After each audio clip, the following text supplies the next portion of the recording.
Hello, everyone. Welcome to my show, Going from Thousands to Millions. Again, I'm very excited. I'm always excited, but I'm very excited today to have Patrick on our show. Patrick, mate, I don't know where to start in terms of accolades and everything that you achieved over so many years. You were one of the first entrepreneurs that I came across personally on the internet. I remember your video that you had on YouTube, and I remember seeing on that video. And then from there on, over the number of years, I've followed you, and I've seen all the amazing things that you've achieved. But one of the things that's really stuck with me is how much you're always giving back through your content, through everything that you do.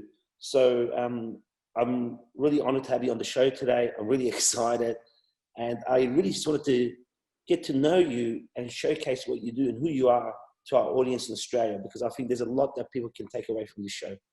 Well, I appreciate that, and I'm looking forward to it. And I know it's 2021 already where you're at, so Happy New Year to you and all your audience. Thank you. I appreciate it. Mate, we got a similar story. I believe you were also born in Iran, and you came to the US at the age of 10, which is very similar to what happened to myself. We were trying to go to US, but we couldn't get to US, so we ended up in Australia. They said there's a country with a lot of kangaroos and koalas. Why don't you guys go there? As a kid, we were really excited. We came to Australia and started our journey. So what I really wanted to know was a little bit about your journey and what you went through and how you came across. You know, it's crazy. We were supposed to go to Australia. I mean, when we had our options, some of our family were going to Austria, some were going to Spain, some were going to France. Obviously, a lot of them were going to US, but also a lot of Armenians and Assyrians were going to Australia. So some of our family members, relatives, people we love dearly are in Australia. But yeah, I was, again, born and raised in Iran, lived there 10 years. We escaped Iran, went to Germany, lived at a refugee camp 2 years. And then I came to the States here at 12, joined the US Army at 18. And then I got out of the Army. I wanted to be a bodybuilder. My whole, dream was I was going to be a Middle Eastern Arnold, win Mr. Olympia, marry a Kennedy, go into Hollywood, be a governor one day. And then I met a girl who was working at Morgan Stanley Dean Witter. We met at Venice Beach, California, and then we started talking. I said, "What do you do?" She said, "I'm a stockbroker." I said, "How can I become one?" She said, "Well, you need to go to school." She went to UCLA, a big school in the US. I said, "I'm not going to school, but I'm going to try to get a job at Morgan Stanley Dean Witter." Eventually, I get a job with Morgan Stanley Dean Witter a day before 9/11 at 21 or 22 years old, and I get started with them. And I became a stockbroker. Then I went into insurance a year later with Transamerica. And then 8 years later, I started my own insurance company, October of 2009, with 66 insurance agents. And we grew it to today around 18,000 agents in 49 states. And part-time, I started a YouTube channel, and it grew to what it is today. So that's briefly my story. Wow. So tell me something, they say, like Steve Jobs, I think he said, was that there's you can connect all the dots after the fact. Is there, throughout your journey, which has been an amazing, phenomenal journey, is there points in there that you could look back now and say, well, the defining moments for me throughout my career and throughout my life, and they were the ones that, made a massive change looking back now to where I am today? Yeah, I mean, there's no question about it. There's a lot of them. I'm a kid in Iran watching Rocky IV, translated in Farsi. And when Rocky says at the beginning of this fight, "You guys hated me," because the fight, Rocky IV, is in Russia. The fight happened in Russia, so he's going against Drago. And he says, "At the beginning, you hated me, and my people hated you. But within the fight, if you changed, if I can change, if Drago can change, any one of us can change." That message stuck with me, saying, you know what, man, I just relate to that. So I watched that movie God knows how many times in Iran. Went to Germany. In Germany, I got bullied a lot, and I got stabbed once by a Afghani guy. And we got into a big fight. It was terrible. So I learned in Germany that I had to learn to stand up without a father figure, because my dad wasn't in the picture because my parents got a divorce. And it was just me, my mom, and my sister. And in a refugee camp with Polish, Czech, Albanian, everybody's trying to escape communism into US or go elsewhere. That place made a very big impact on my life because we didn't come from a wealthy family. And I learned in Germany how to make my own money. At that time, Super Nintendo 2 was coming out with Super Mario Brothers. and I wanted this. It was, the cover was yellow, it was beautiful. And I wanted this game. And there was this girl at our unit, Katarina, that I really liked her, and her brother Jan loved video games. So I said, we got to figure out a way to get this video game, because, you know, her brother can play the video games and I can play with you. And so what do? I go to the local swimming pool, and Germans, they love to drink beer, a lot of it. So I went to the local swimming pool. There's beers laying around all over the place. I went to the owner. I said, how are you going to clean all this stuff up? He says, well, you know, once a month we'll clean it up. I said, how about if I bring it to you? What are you going to pay me per? He said, I'll give you 5 pfennig. I said, perfect. 5 pfennig. The game I wanted to buy was 249 marks. I need 5,000 bottles. That entire summer, I collected the bottles. I got the money. I went to Kaufhof. I bought the Super Mario Brothers. And in the refugee camp, my mom's like, how'd you buy it? I said, I bought it with my own money. She thought I, you know, stole something. I said, no, I bought it with my own money. And then there was a reputation in the marketplace of in Germany that Pat's a hustler. He's going out there finding a way to make money with beer bottles. He's the beer bottle collector. But I realized, you know, you can pretty much get anything you want. You know, you just got to go ask a question and figure out a solution for people. And then I came to the States, and school wasn't a place for me. And I experienced a little bit of things that really bothered me in school, and made me want to do something about it. Then I went to the Army. Army taught me a lot about independence.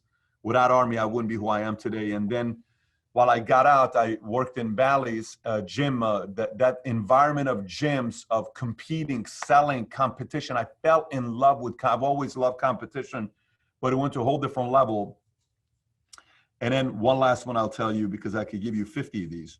One last one I would tell you is one time at a Christmas party in 2003, I go to a Christmas party at a family that used to admire my dad when my dad was younger. But when my dad got older, he had 13 heart attacks, you know, and he lost his money. He was a cashier at a 99-cent store. They kind of looked down at him. And at this Christmas party, this one person was talking to my dad in a joking, condescending way. And I told my dad in Assyrian, I said, Dad,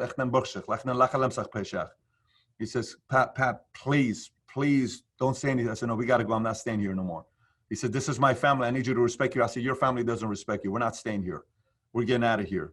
And he was trying to really control this setting. And I told everybody, I said, we're out of here. Why are you leaving? We were just joking. I said, I don't like jokes like that. Went and got in the car.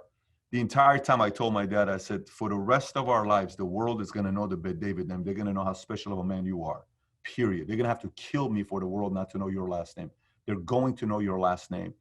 And these defining moments, they all produced a different emotion and scar and pain and inspiration and excitement and strategy and thought and patterns. And I finally, you know, when you sit there and look back now and you say, the 42-year-old Pat is a combination of all these events combined together, just like for yourself where you are, you know, anybody else that's watching this. We are a byproduct of events that's taken place in our lives. But when you do look back, like Steve Jobs talks about, you see a lot of clues that led to who we are today. I love that. And I totally agree with you, because, you know, I went through exactly the same thing. Came with my mum and sister. We were in a detention center for a number of years without my father. And we went from having an amazing life in Iran to having absolutely nothing. And I remember I used to cry in the shower every night and say, why is life so hard? As a 10-year-old, I was 10 years old too. Wow. And I couldn't comprehend it. I couldn't comprehend why everything was so stacked up against us. But when I look back now, exactly what you said, that's the drive, because I never wanted to go back there again. I never wanted to go back there again, you know? And at the same time, it taught me to be humble, because I knew what it felt like to have nothing, to be bullied at school, to be picked on, to not be able to speak the language. So I totally relate with what you're saying. That said, what about the kids today? What about the young generation today? You know, I worry about my kids. I worry about, you know, when I look around, I see my kids having all the stuff that they have, and I see so many young men in Australia, around the world, with social media and everything else, all the pressures that they have. How do we motivate them? How do we get them to understand what it feels like not to have anything, you know? And you know, having gone through the past 12 months with the experiences that we've experienced, has it actually kind of wakened people up a little bit? What are your thoughts on that? You know, it's so interesting question you're asking. So a couple things when you're asking that question. I interviewed a couple. I'll give you 2 stories. One of them is a guy I interviewed. I'm trying to find his name here so I can give him credit. But I interviewed this guy. His specialty is He dealt with billionaires who spoiled their kids, and their kids become drug addicts. I found it here. I'll give you his name here in a minute. So this guy his specialty is he lived in Seattle, and Seattle is Amazon, Microsoft, lots of billionaires, lots of wealthy people. And one of the families he mentored was a Templeton family. It's a $12 billion family, very wealthy. Out of the 16 grandkids, 15 of them were drug addicts, alcoholics, ruined their lives. He was able to save one of them. And one day he comes in here, him and I are talking to each other. And I said, what's the process? What's the process with you going through this where you're dealing with these parents? How do you get them to work with their kids? I want to give him credit with the name. Hang on one second for me. Incredible story this guy's got. Mark Demos. So I said, how did you do it? He says, well, I said, how much of it is tough to bring them back? He says, Pat, once you spoil your kids early on, I almost can't do nothing. I'm effective if you bring me early, meaning you're about to be a billionaire, you're about to be very wealthy. You got to bring me in so I can coach you on how to take care of your kids now. Just because you have money doesn't mean they have to get everything that you never got, you do for them. So you have to be very careful just because you got all the money, because, you know, like my kids, they live in my house, and, you know, people come in and they'll say, well, you know, your kids, how come they do this? How come they do that? There is nothing you can get in my house from me, nothing. Then my kids can't get anything from me unless if they read a book, nothing. They can't ask for anything from me. They can't ask me for video games. They can't ask me for TV. They can't ask me for nothing. Your day has to start off with picking up a book, and you read a book. Then you say, Dad, can I have ... Now, other families have come and stayed with us. And at Christmas, we had other people that stayed with us. And I got this place in Fort Lauderdale, and everybody's there. And we're supposed to be on vacation. And the other family, their kids wake up, and right off the bat, hey, you know, and oh my God, I'm playing this game. And they just go in the corner, sit on their phone. I said, I'm sorry, what are you doing? Oh, I'm just watching his phone. He's playing, Daddy. I'm not playing. I said, I don't care. Have you read your book? No. Have you done this? No. I said, there's nothing happens until you do that. So they go, and then the other family sometimes will say, a little too much. You know, it's a little too much, a little too much. I said, no, what's a little too much is living in Iran being bombed on. That's what's a little too much. What's a little too much is living at a refugee camp and, you know, you have no clue what language you're speaking. What's a little too much is when you're raised in an environment where family isn't there. You have to try to figure out life where you lose your childhood because you have to be an adult at 10, 11, 12, 13, 14. It's not fair to take that childhood away from that kid where a 10-year-old has to act like he's 20 years old. That's not fair to do that to a kid. I said, that's not fair. What we're doing with these kids is very fair. Now, yesterday, I interviewed the #1 American forensic pathologist. His name is Dr. Cyril Wecht. He has done over 21,000 autopsies. His job is to open up the brain and look at the brain. That's what he does. So he looked at Robert F. Kennedy's brain. He looked at Elvis Presley's brain. That's what he does. He looks at the brain to kind of give the autopsy, and he's legendary. He's the first person. He was the first civilian in 1972 to go look at what was left afterwards of Kennedy's brain and go through that process. So he's in his 80s. I said, tell me about your family life. He said, well, my oldest son is a Supreme Court justice in Maryland. My second kid is a neuroscientologist. My third one is a brain surgeon. My fourth one is a lawyer. He's got 4 kids. They're all doing great in their lives, right? And they all live close together in Pittsburgh. And every Sunday, 31 of them all come together at his house to do a family reunion. When I hear stories like that, what that tells me is even the guy at the top who was a leader winning, he still expected a lot from his kids, where there was love and expectation together. You know, it's like the saying, just a spoonful of sugar makes the medicine go down. It's kind of like you're about to give your kids the medicine, well, make sure you tell them you love them. I sat my kids down 2 nights ago. One of my boys talked back to his mom, and I don't like when you talk back to your mom. So I sat down and I said, I want to sit with everybody. My middle son's like, I didn't say anything to mom. He said it. Why do I have to sit down? Why am I in trouble? I said, sit down here. I need to talk to all of you. Turn everything off. They come sit down.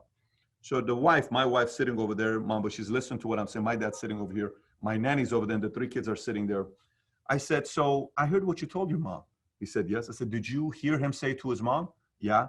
I said, you know who I'm most upset at this table? They said, him. I said, no, at you. Why would you be upset at me? First of all, why'd you let your brother talk to your mom like that? I said, who's the most important person in your life? He says, mom. I said, you would let your brother talk to your mom like that? I said, if you let your brother talk to your mom like that, you're going to let other people. But I didn't say that to my mom. I said, I don't care, but you didn't defend your mom. That is just as bad as what he did. So then he's like, oh my. So I said, would you let a stranger say anything to your mom? No. Would you let me say something to your mom? You're my daddy. Doesn't matter. You can't even let me say anything disrespectful to your mom. You got to protect your mom. I don't care what it is. So you kind of saw that opening. They're like, oh, I never thought about it this way. I said, who are you going to let talk smack to your sister? I said, who would you let hit your sister in the face? Nobody. I said, what if your brother hits your sister in the face? And he's like, but it's my brother. It doesn't matter. Meaning protecting the family also means sometimes we got to protect each other from each other, right? That's what family is. And then at the end, when it was done and I chewed him out, I sat him down and I told him, I said, who loves you? He says, Daddy, you love me. Come here, give me a hug and give me a kiss. And all of them came, they're climbing on me and we wrestled for 40 minutes. We had an incredible time. I think sometimes we give the medicine, we don't give the sugar. Or rich people who have money, whoever the people that have money, maybe you didn't have it, now you do. We give too much sugar and there is no medicine. You got to give a spoonful of sugar makes the medicine go down. You need the medicine and you need the sugar. So I think that becomes on the parents because they make the kids' lives a little too easy. And I think that's the parents' fault. I totally agree with you. And it's interesting you say that because some of us that went through a lot of hard times, we want to see our childhood through our kids. So we forget that because we wanted to live that childhood. We didn't, but you're 100% right. And, you know, it's interesting what you said about the kids, because I say that to a lot of our staff. I say, if somebody ever says anything bad about anybody else at work or a client, somebody has to stand up and cut that right away. Because if you don't cut that off, the culture in the work environment is similar to your family because they are your family. And it totally changes. So we have the same saying in our office that we don't allow that. We just don't allow it. That said, so tell me, one of the biggest things that I find in life personally is about discipline. And you know, you be going through the Air Force and doing all that, and you mentioned beforehand that that played a big role in your life. What else has played a big role in your life to make you become the person that you are today, that is successful, that is someone not only successful, but someone that's continuously giving back? What's shaped that? That's a great question. You know, I would say bodybuilding played a very big role in my life. I mean, I was never a professional bodybuilder. I never competed at the highest level. I never even competed in a like NPC or anything like that. But I was 6'1", 135, and I went to this gym in Glendale called the YMCA. And there was this guy named Fred who was a buff guy. He had nice 17-inch arms. And at that age, 17-inch arms are big. He was 16, 17. And I went in 6'1", 135. I'm 13 years old. And, you know, I was nervous because I was so skinny and I had like 3 sweaters on and I was very insecure. He says, come here, let me talk to you. He says, what's your name? I said, Patrick. He says, look, he says, don't worry about how big everybody is here. He says, your best friend, he grabs his weight. He says, your best friend is this 2.5 pound weight that you got to put. He says, what can you bench? I said, what's bench? He said, bench press. Here, sit down over here. So I sat down. He says, see if you can push this bar, 45-pound bar, right? No weights on it. And I was struggling because I have no muscles and I'm pushing. I said, okay. He says, okay, perfect. How many times can you do this? 10 times. He says, I want you to do this 4 sets of 10 times. Then I want you to do this. Then I want you to do this. And next week, all I want you to add to this is this 2.5 pound on the side. He says, don't worry, I'm going to be here. Just put it on the side. So I started doing that. A year later, I was bench pressing 135, 45 on each side. And, you know, I can push some weight. Year after that, I was pushing a plate and 25 on each side, 185. And then year after that, I'm pushing 2 plates, 10 times, 225. And then 2 plates and a quarter, and then 3 plates. And I'm doing 3 plates and 25 on each side. And the gym is like, what the hell happened to this kid? I'm curling 90-pound dumbbells and I'm doing all this stuff. That became the story of my life. Is if I tell you my biggest philosophy in winning is just beating my prior best. It is the #1 philosophy I have. No matter what I do, all I want to do is beat my prior best. So today's been a very busy day. I've been running around because I want to make sure all these dividends are paid out to all our guys. Or, you know, we paid out God knows how much commissions and dollars today. It's a massive week of commissions that we paid out, right? I'm going through, you know, money here, nearly $20 million was paid out just today. I mean, the last couple of days, right? So I'm going around this person, that person. I'm going to the bank, and the banker says, "Who are you?" I mean, man, look, I've never gone to the bank because my CFO typically goes, but I went because we're dealing with COVID and we shut down the home office. So he says, "Wow, how did you get here? What are you doing? What's your story?" And I'm looking at all this stuff, and I'm like, this guy has no clue. I'm just a regular guy, you know, just a guy that at one point, you know, I just had a dream and I said, I'm going to do something about my life. But my entire emphasis of life became beating prior best in sales, in parenting, and being a man, father, husband, CEO, salesperson, content creator, strategist, thinker, politics. Everything is just that. So if you ask the question, you said military, Air Force, I was in the Army. I would say bodybuilding had a very big emphasis on me constantly working on beating my prior best. Wow, I love that. And you know what? It's so true. It's about always moving forward and not staying still, you know? Tell me about your book. You mentioned books before, and I had a look at the cover of your book online. Tell me about it, because it's really, really interesting. You know, when you actually stop and think about it, it makes a lot of sense just reading the cover. So tell me about it. Yeah, so your next 5 moves, you know, this book, Master the Art of Business Strategy, you know, this book is a book I wrote. What inspired this book is years ago, I woke up in the morning and it was 6:30 in the morning. I had a text from my girlfriend at the time telling me she wants to break up because I'm working too hard and I love my business more than I love her. So I'm like, you got to be kidding me. Broke my heart. Then I get a phone call from my mom, message, says, what happened to my little boy that used to call me all the time? You don't love your mom anymore like you used to. Okay, so heartbreak, then guilt. Then my number one salesperson, when I check email, resigned. And he said, I'm going to another company. And then my number one customer, I want to get about a $10,000 commission, cancels. So that $10,000 that was going to come in, I really needed that money. That cancels. All of this happens before 6:30 for me to start my day. I'm sitting in bed saying, my girlfriend broke up, my mom this, my client and my best sales guy, what the hell am I going to do? So I asked myself, okay, what do I do first? Not what do I do today, but what do I do first? And then I said in my mind, the most successful people that I admire, what would they do first? Would they first call the girlfriend and try to calm her down so she doesn't leave him and not work as hard to conform and make her happy so you don't lose her? Or do you call mom and say, Mom, let me take you out to coffee and buy you flowers so, you know, you're going to be okay with me? And then what happens if you do that? And then, no, let me call the client first. No, let me call the agent first to find out what he resigned. And then the thought process was, if I do that, what am I trying to? Okay, so number one, if I beg my girlfriend back, that means I'm compromising my vision for a girl. What am I doing? Number two, if I call my mom today and beg for her to love me again, that means I'm teaching my mom forever to get my attention is to always make me feel guilty. I don't want that. I don't want that kind of relationship with my mom to always make me feel guilty. If I call, so what is the right thing to do? And then my entire obsession became about studying people of what they did first, then second, then third. The whole thing became about sequencing. Sequencing is, imagine I got 50 dominoes here, okay? If I got 50 dominoes here, and if you want to get all the dominoes to go down, you have to hit which one first? The first one. The first one's the only one that's gonna hit everything to go down.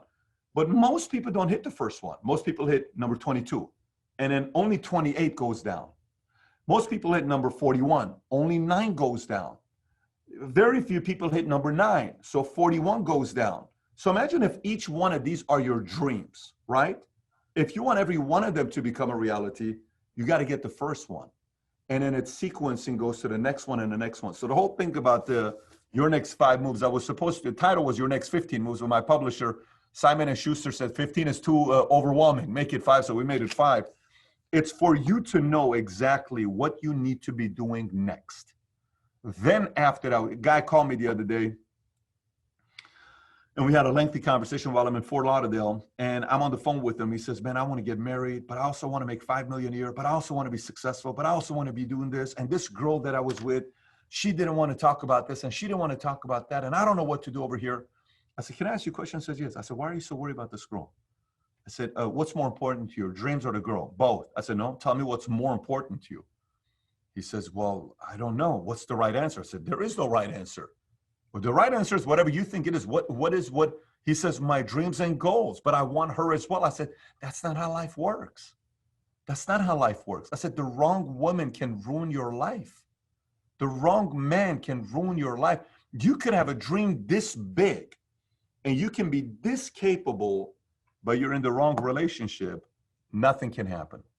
You can totally have a big setback if you're settling down with the wrong person. So he said, so what do I do next? And then we went through the process. What's the first thing to do? So I said, why do you want to get married? Why do you want to have kids? Why? Why are you so pressured to do this? Are you doing it for your parents? Or are you doing it for you? Who says you have to get married? And then he started answering the right questions. He said, oh, okay. I said, then go do that. Don't start overthinking about what these other things are.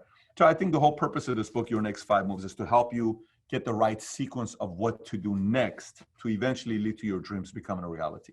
I love that, because a lot of the times we want a lot of things, but we don't stop and think about it. And we don't think about the moves and the steps that we need to take. It sounds like common sense, but we don't. A lot of people, we don't have the common sense. And, you know, I love that. Where can we get the book? You can get it on Amazon. It's all over Amazon and Barnes & Noble. I think Australia, you can get it all over Amazon. Audible, Apple, it's all over the place. So I want to ask you, I know you're busy and you made time for me, so I very much appreciate it. I want to ask you one last question that I ask everybody. If you were to give advice to the young kids that are out there, that are lost, they don't know what they want to do, they're 18, 19 years old. I've been there. I was 26. I still didn't know what I wanted to do. You know, I had that defining moment in my life that in the driveway of my parents, I sat in the car, started crying, reversed the car out, went to the Centrelink and got a job. And then that's how my career started. There's no plan yet whatsoever. Your advice, what would it be to them? Because a lot of people also have a lot of ideas, but they're scared. They're scared to make a move. They're afraid. And I think being afraid and being scared really slows people down. What advice do you give to that young woman or man that's out there that's wanting to really achieve the best they can, but they're afraid. They don't know what to do? You know, we give so much emphasis to career, meaning like, go find your passion and pursue that, right? Go find your passion. I put something ahead of passion.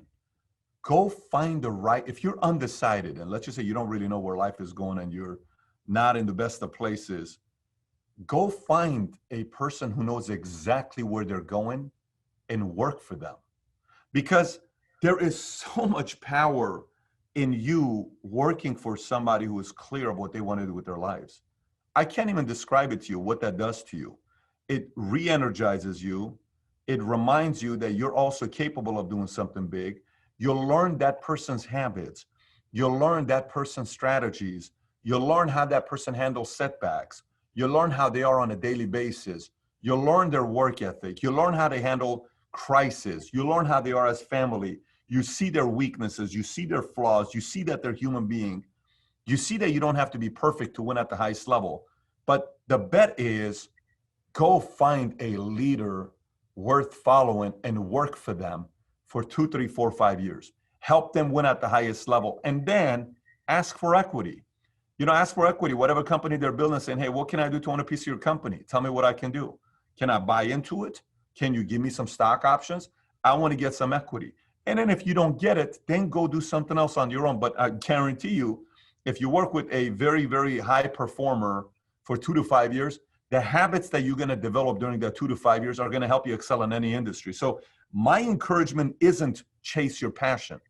My encouragement is, if you're undecided, go work for an obsessive, passionate person that's winning at the highest level and learn their habits.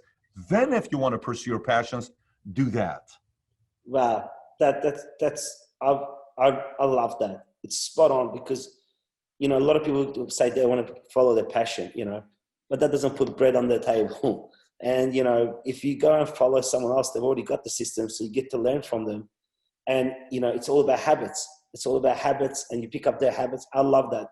Patrick, you know, I want to say, before, you know, we finish off, I want to say thank you, because, you know, you are one of the most humble people I've ever met. And, you know, I always say that money doesn't change people. Money amplifies your voice. If you're a good person, money allows you to give back and become a better person. If you're not a good person, it allows you to speak your mind and take the mask off. So thank you so much for making the time, especially at this time of the year. I can't wait to hopefully, once everything's over, see you in Australia, because I know a lot of people, you know, I'll put a little thing up on my Instagram post saying that I'm going to be talking to you. I've had hundreds of DMs about how people are so keen to see the show and hear what you have to say. So, mate, you have a big audience here. We'll love to see you here one day. And I look thank forward you to for it. your time. I really appreciate it. I look forward to it. You know, Australia is the one place I am really looking forward to going to. So once the dust settles and this craziness goes away, I'll pay a visit to Australia. Thank you. Have a fantastic New Year. Your New Year's tonight. Yes, mine is tonight.